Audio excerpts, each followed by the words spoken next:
ක්‍රීඩා පුවත් ගෙනෙන්නේ කෞශිකා ගීතානි.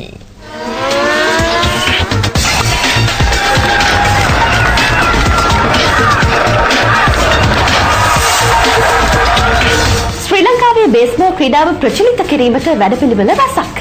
ජාත්‍යන්තර පුහුණුකරුවෙකු වන ජපානයේ පදිංචිව සිටින සුජීව විජේනායක තම පෞද්ගලික උත්සාහයෙන් එක්රැස් කළ බේස්බෝල් භාණ්ඩ තොගයක් ශ්‍රී ලංකා බේස්බෝල් සංගමේ සභාපති අමාත්‍ය එස්.වී. දිසානායක මහතා වෙත භාර දීම ඒ යටතේ සිදු කෙරින.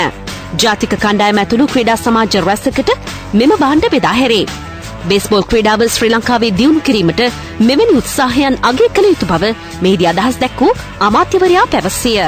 ස්වාධීන රූපවාහිනී රාත්‍රී ප්‍රධාන සිංහල පුවත් අවසන්. දැන් විමසුම විශේෂාංගය. ඔබට සුබ රාත්‍රියක්.